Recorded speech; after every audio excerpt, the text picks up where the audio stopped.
আসসালামু আলাইকুম। প্রিয় দর্শক, আইন ও বিচার বিষয়ক উপদেষ্টা প্রফেসর আসিফ নজরুলের একটা মন্তব্য নিয়ে গত দুদিন ধরে, গতকাল এবং আজকে নানা ধরনের আলোচনা হচ্ছে। আলোচনাটা না হলেও পারত, কারণ উনি একটা মন্তব্য করেছিলেন। সেই মন্তব্যের পর কিছুক্ষণের মধ্যেই উনি আবার সেই ব্যাপারে দুঃখ প্রকাশ করেছেন। কিন্তু যখন আলোচনাটা হচ্ছে তখন আমার কাছে মনে হয়েছে যে এটা একেবারে বোধহয় অর্থহীন নয়। আমি বলছি কারণটা। উনি মঙ্গলবার মানে গতকালকে এই জুলাই গণহত্যার বিচার এটা নিয়ে একটা অনুষ্ঠান ছিল। সেই অনুষ্ঠানে উনি একটা মন্তব্য করেছেন। উনি বলেছেন, আমি কোট আনকোট আপনাদের পড়ে শোনাই, শেখ হাসিনা ও তার সরকার যে জঘন্য অপরাধ করে গেছে, এমন অপরাধ ৭১-এ মুক্তিযুদ্ধের সময়ও সংঘটিত হয়নি।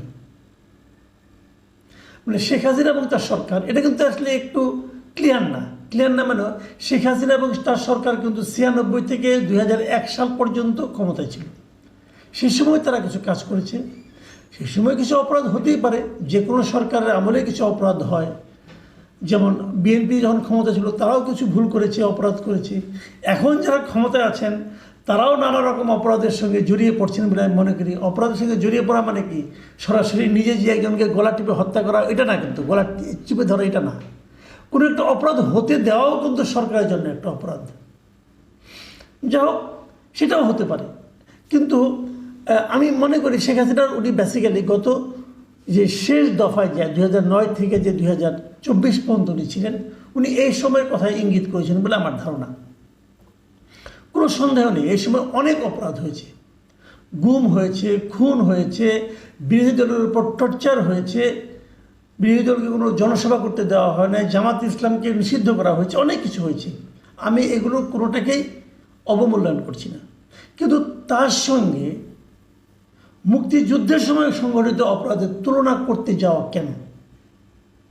আমার বিবেচনায় এই তুলনা করতে যাওয়াটা এক ধরনের মূর্খতা।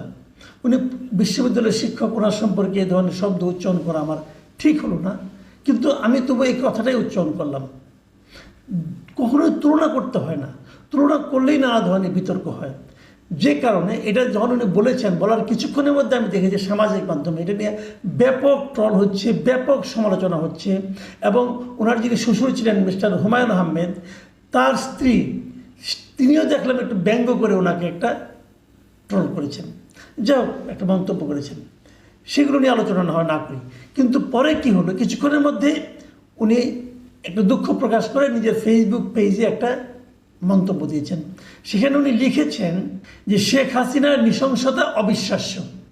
লাশ ও আহত মানুষকে আগুনে পোড়ানো, নির্বিচারে নারী, কিশোর, শিশু হত্যা, হেলিকপ্টার দিয়ে গুলি করে বেসামরিক মানুষ মারা, মৃত্যু যন্ত্রণায় কাতর তরুণকে গুলি করে মারা, হাসপাতালে চিকিৎসা না দিয়ে হত্যা করার নির্দেশদাতা ছিলেন শেখ হাসিনা।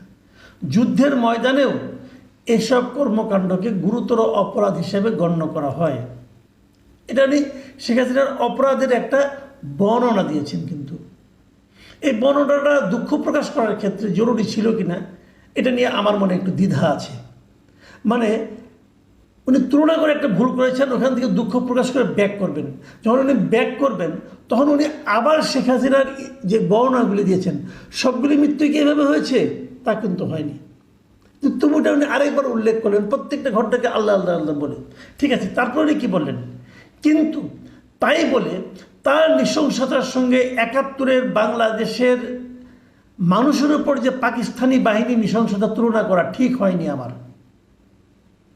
দুটোই জঘন্যতম অপরাধ। আমার কথায় যারা ভেবেছেন আমি ৭১-এ পাকিস্তানি বাহিনীর হত্যাযজ্ঞকে ছোট করে দেখছি, তাদের কাছে দুঃখ প্রকাশ করছি। ৭১-এ যে নৃশংসতা হয়েছে বাংলাদেশের মানুষের উপর, কে করেছে? উনি বলেছেন পাকিস্তানি বাহিনী যেটা করেছে। রাজাকাররা করেনি? রাজাকার আলবদর তারা কি কম করেছে? তো তাদের কথাও একটু উল্লেখ করেন। বলতেন যে পাকিস্তানি বাহিনী ও আমাদের দেশীয় যাদের তাদের সহযোগী রাজাকার বাহিনী যে অত্যাচার করেছে, রাজাকারদের আপনি ক্লিন চিট দিচ্ছেন কেন? আচ্ছা, পাকিস্তানি বাহিনী অথবা ৭১-এ কী ধরনের অপরাধ হয়েছে তার কিন্তু কোনো বর্ণনা দিচ্ছেন না। শেখ হাসিনা একটা বর্ণনা দিচ্ছেন, বর্ণনা দিলেন যদি একটা বর্ণনা দিতেন তখন কি হয়েছে, দেননি। না দিয়ে উনি পরে বললেন যে যারা আমার কথায় ভেবেছেন, যারা ভেবেছেন যে আমি ৭১-এ পাকিস্তানি বাহিনীর হত্যাযজ্ঞকে ছোট করে দেখছি তাদের কাছে দুঃখ প্রকাশ করেছেন। তার মানে উনি যে কথাটা বলেছেন উনি কিন্তু ওখান থেকে সরেননি। মানে যারা ওনার কথায় ভেবেছেন এমনটি উনি তাদের কাছে দুঃখ প্রকাশ করেছেন, অন্য কারোর কাছে না। তো ভাবতে হবে কারণ আপনি নিজের কাছে দুঃখ প্রকাশ করেন আগে, আপনি এই কাজটা ঠিক করেছেন। দুটোর সঙ্গে তুলনা করা যায় যায় না। দেখুন আমি একটা ঘটনা বলছি না, এটা একটা প্রবণতা মাত্র। এটা কিন্তু কে কি বললো কোন ঘটনা কিছু আমি বাক্য করে চেঞ্জ করে আমি আলোচনা করে করতেই পারি, কিন্তু তারও চেয়ে বড় যে জিনিসটা আমি বলবো এটা আসলে একটা প্রবণতা। এই জিনিসটা আমরা আরও স্পষ্ট হব। আপনারা দেখুন জামায়াতের নায়েবে আমির ডক্টর সৈয়দ আবদুল্লাহ মোহাম্মদ তাহের উনিও কিন্তু এরকম একটা তুলনা করেছেন।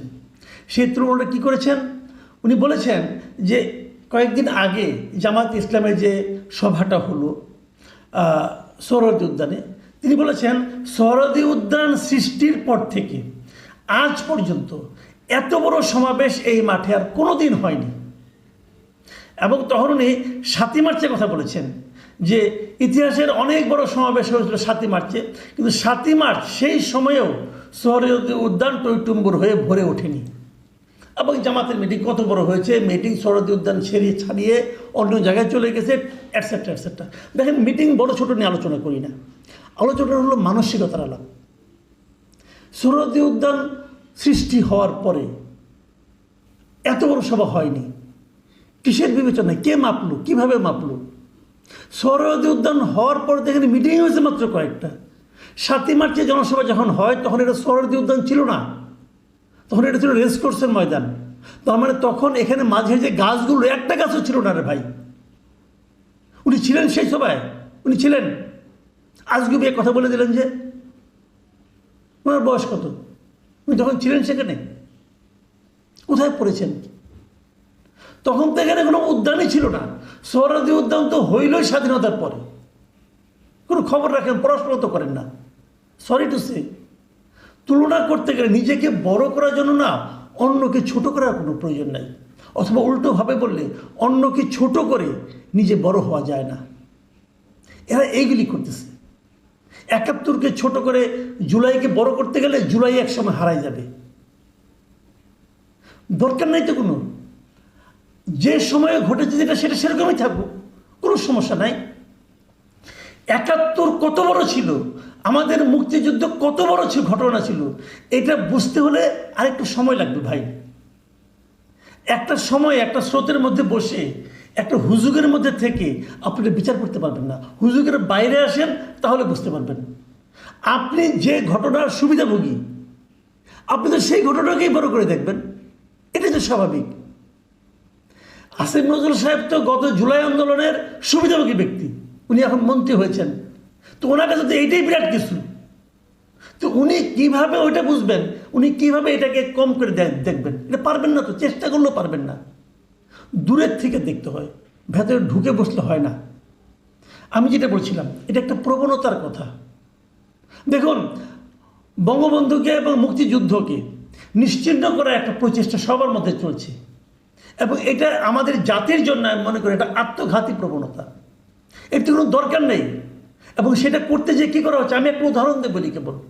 কুষ্টিয়ার ইসলামী বিশ্ববিদ্যালয়ে বঙ্গবন্ধুর নামে একটা হল ছিল, সেই হলের নাম চেঞ্জ করে আপনি কার নামে রাখছেন? শাহ আজিজুর রহমানের নামে রাখছেন। কে শাহ আজিজুর রহমান?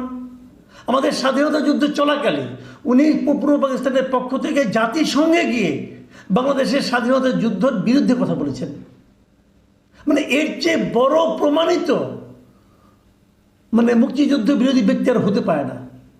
আপনি তার নামে বঙ্গবন্ধুর নামের পরিবর্তে চেঞ্জ করে শাহজাদির নামে যখন একটা হলের নামকরণ করেন তখন বোঝা যাবে যে আপনি মতলব আসলেই খারাপ, আপনার লোক ভালো না। এটা বিশ্ববিদ্যালয় সিন্ডিকেট করেছে, ওই সিন্ডিকেটে যারা আছে এই প্রত্যেকটা লোকের বিরুদ্ধে আমি নিন্দা করছি। আপনি কিভাবে এটা করলেন? হ্যাঁ, একটা নিয়ম করেছেন, শেখ হাসিনা তার পরিবারের লোকজনের নামে অনেক প্রতিষ্ঠানের নাম করেছিল, সেগুলি বাদ দেবেন, বাদ দেন। বাড়াবাড়ি করেছেন উনি, কোনো সন্দেহ নেই, অনেক বাড়াবাড়ি করেছেন। এর বিচার হওয়া উচিত, এর প্রতিকার হওয়া উচিত, বাদ দেওয়া উচিত। কিন্তু বঙ্গবন্ধু কি শেখ হাসিনা পরিবারের লোক? মানে বঙ্গবন্ধু শেখ মুজিবুর রহমান কি শেখ হাসিনার পরিচয়ে পরিচিত হচ্ছেন? এটা কেন আপনারা ভাবেন? এই ভাবনাটা তো ঠিক না। ঠিক আছে, ওনার নামে যদি 100টা হয়, গয়রা হয়, যদি সমানে হয়ে থাকে, আপনি বাদ দেন, শেষের দিকগুলি বাদ দিয়ে দেন, একটাও রাখবেন না, সব বাদ দিয়ে দিবেন। যখন আপনি সব বাদ দিয়ে দেন তখন মনে হয় যে আপনার মধ্যে একটা মতলব আছে। আমি আলোচনা শেষ করার মুহূর্তে আমি আপনাদের একটা জিনিস বলতে চাই। দেখুন, আমাদের স্বাধীনতা যুদ্ধ নানাভাবে নানাজন লিখেছেন, সে আলোচনায় আমি যাচ্ছি, যারা যার যার মতলবে লিখেছেন। আমি আপনাদের স্বাধীনতা যুদ্ধের উপর লেখা একটা বই থেকে 2টো লাইন পড়ে শোনাচ্ছি। এই বইটা লিখেছেন জাপানি এক ভদ্রলোক, নাম হলো রক্ত ও কাদা। পারলে বইটা পড়েন, এটা প্রথমা প্রকাশনী বইটা প্রকাশ করেছি। এই বইটা লিখেছেন তাদামাসা হুকিউরা। উনি জাপানের একজন লোক। উনি মুক্তিযুদ্ধের সময় বাংলাদেশে রেড ক্রিসেন্টের, তখনকার রেড ক্রস ছিল, সে রেড ক্রসে চাকরি করতেন, উনি তার কর্মী ছিলেন। এই ভদ্রলোক এই বইটাতে ভূমিকাতে একটা কথা লিখেছেন, আমি ভূমিকাটা আপনাদেরকে পড়ে শোনাবো, পুরোটা না, কিছু অংশ। উনি বলেছিলেন যে ওনার জাপানে যখন থাকেন তখন ওনার একজন আত্মীয় মেডিকেলে পড়ে একটা ছেলে, সে একটা কঙ্কাল কিনেছিল 1,20,000 ইয়েন দিয়ে। সেই কঙ্কালটা সে কিনেছিল তার গবেষণার জন্য। তবে তিনি জানতে পেরেছেন যে এই যার কঙ্কালটা কেনা হয়েছে তিনি একজন নারীর কঙ্কাল, এবং সেই নারীর মৃত্যু হয়েছিল 20 বছর বয়সে। এবং উনি আরও জানতে পেরেছিলেন এই কঙ্কালটা আসলে একজন বাঙালি নারীর কঙ্কাল। 71 সালে প্রচুর বাঙালিকে হত্যা করে মাটিতে চাপা দেওয়া হয়েছিল। সেখান থেকে কিছু কঙ্কাল ভারতের মাধ্যমে পৃথিবীর বিভিন্ন দেশে বিক্রি হয়ে যায় চোরাকারবারির মাধ্যমে। এটাও সেরকম একটা কঙ্কাল।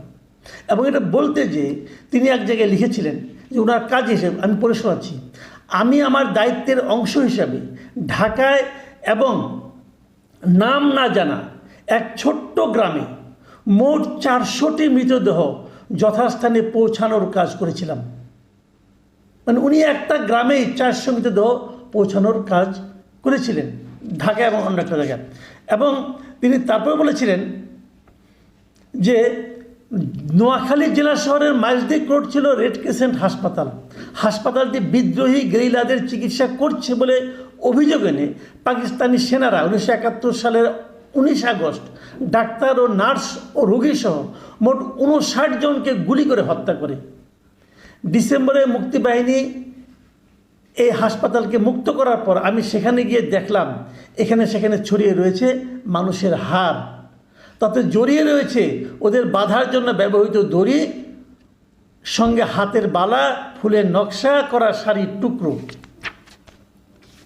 আরও লিখেছেন পাকিস্তান ভারত যুদ্ধের অবসানের পরপরই ঢাকায় একটি বালিকা বিদ্যালয়ের প্রাঙ্গণ খুঁড়ে 12 থেকে 17 বছরের মেয়েদের 250টি মৃতদেহ উদ্ধার করলাম। মানে এটা ভূমিকা লিখেছে, আরও ডিটেল আছে।